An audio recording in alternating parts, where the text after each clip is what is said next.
Meu nome é Maria Letícia, sou aluna de iniciação científica do Grupo Interdisciplinar de Estudos sobre Segurança Alimentar e Nutricional, o Grupo GESAM, e vou apresentar o trabalho intitulado Gênero, Rendimento e Jornada de Trabalho no Brasil Urbano, uma análise dos dados da POF 2017-2018.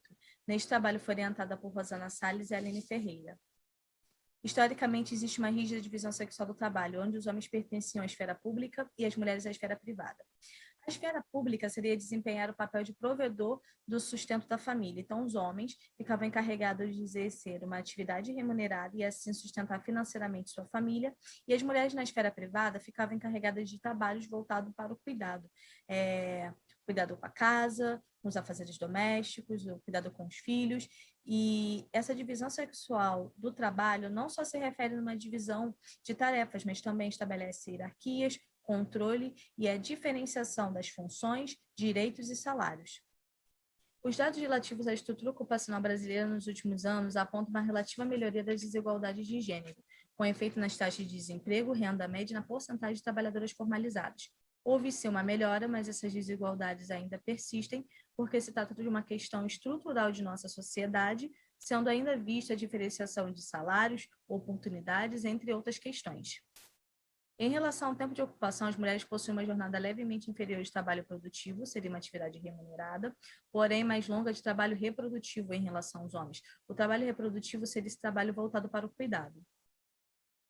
O objetivo desse trabalho foi comparar o rendimento de trabalho e a jornada de trabalho remunerado e não remunerado de mulheres e homens em domicílios urbanos do Brasil. Os métodos. Trata-se de um estudo transversal, utilizou os microdados da Pesquisa de Orçamentos Familiares, POF 2017-2018, então é uma pesquisa realizada pelo IBGE, sendo que a seleção da amostra foi na área urbana das macro-regiões do Brasil e com pessoas com informação de trabalho. Foram investigados 74.898 moradores com informação de escolaridade e jornada de trabalho, sendo esse total estratificado por sexo e obtendo 34.513 mulheres e 40.385 homens. O rendimento de trabalho foi avaliado em categorias de salários mínimos, sendo considerado o valor de R$ 954, assumindo o valor no período de referência da pesquisa de janeiro de 2018, e esse valor de R$ 954 representa um salário mínimo. A jornada de trabalho foi avaliada em média de horas por semana, sendo avaliado a jornada de trabalho remunerada e não remunerada, e foram calculadas médias, proporções e os intervalos de confiança a nível de significância de 5% no Soft Stata 16. Resultados. A nível Brasil urbano, fazendo uma análise do total, os primeiros resultados que estou trazendo é sobre raça, cor, escolaridade, rendimento e tipo de trabalho. A figura 1 faz uma análise das prevalências de variáveis sociodemográficas do Brasil de acordo com o sexo.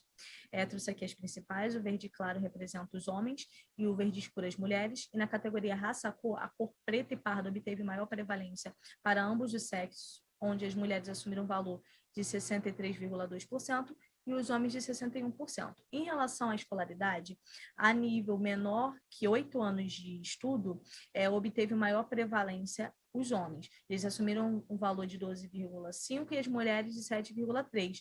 Já de ensino superior, as mulheres assumiram maior prevalência deste nível de instrução quanto comparadas aos homens, onde elas assumiram um valor de 21,3% e os homens de 12,5%. Então, as mulheres apresentam maior nível de escolaridade. Em relação a rendimento menor ou igual a um salário mínimo obteve maior prevalência para ambos os sexos, onde as mulheres assumiram um valor de 48,9% e os homens de 34,4%, sendo maior entre as mulheres este rendimento. Em relação a rendimento maior que 4 salários mínimos, obteve maior prevalência os homens, onde eles assumiram um valor de 10,5% e as mulheres de 6,5%. Em relação ao tipo de trabalho, o remunerado obteve maior prevalência para ambos os sexos. Então, as mulheres assumiram um valor de 97,2% e os homens de 98%. A figura 2 faz uma análise das prevalências na função de trabalho remunerado e não remunerado no Brasil, de acordo com o sexo. Então, na função de trabalho não remunerado, a categoria por conta própria ou empregado obteve maior prevalência para ambos os sexos, onde as mulheres assumiram o valor de 75,8% e os homens de 74,7%.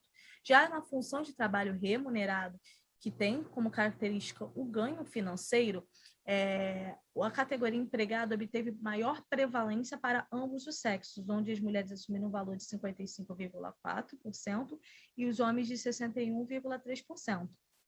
O que vale ser destacado nessa figura 2, que na categoria trabalhador doméstico foi maior entre as mulheres, independente de ter ou não remuneração. E se esse trabalho doméstico tem remuneração, essa diferença entre homens e mulheres se torna ainda maior. A nível macro-regiões urbanas, Norte, Nordeste, Centro-Oeste, Sul e Sudeste. A figura 3 faz uma análise da jornada de média semanal de trabalho remunerado e não remunerado nas macro-regiões do Brasil de acordo com o sexo. E o que foi visto? Que na jornada de trabalho não remunerado, no Centro-Oeste, Nordeste, Norte e Sudeste, as mulheres apresentaram maior jornada média semanal de trabalho não remunerado quando comparadas aos homens. Apenas na região Sul que os homens assumiram maior jornada média semanal de trabalho não remunerado. Já em relação à jornada de trabalho remunerado, que envolve ganho financeiro, em todas as macro-regiões do Brasil, os homens apresentaram maior jornada média semanal de trabalho remunerado.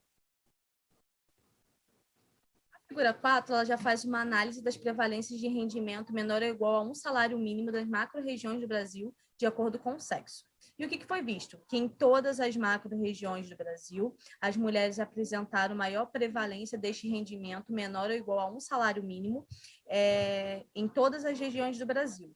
Então, o que foi visto? E o que isso significa? Que as mulheres apresentam os menores rendimentos de trabalho em todas as macro-regiões do Brasil. O que vale ainda ser destacado nessa figura 4, que na região Nordeste, obteve os menores rendimentos de trabalho para ambos os sexos, isso por conta da situação de vulnerabilidade daquela região.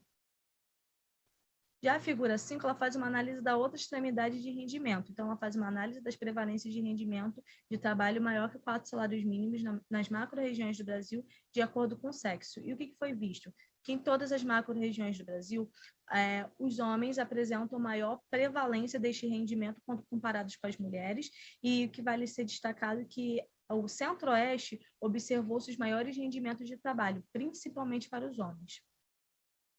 E, como conclusão, é que, apesar de possuírem maior escolaridade, as mulheres apresentam maior jornada de trabalho não remunerado, menor rendimento de trabalho quando comparados aos homens, e que, além disso, a função de trabalho doméstico, que tem como característica o cuidado, é maior entre as mulheres, independente de ter ou não remuneração. Então, são necessários estudos que apresentem a atual conjuntura de trabalho entre homens e mulheres, visando promover o debate sobre equidade de gênero e levando em consideração que a desigualdade de gênero também tem relação com as questões de segurança alimentar, porque as mulheres são as mais vulneráveis, as mais afetadas quando comparadas aos homens. Isso porque é resultante da desigualdade de acesso e controle de recursos financeiros e da precariedade de renda para aquisição de alimentos. Essas são as referências bibliográficas para a produção do trabalho. E obrigada.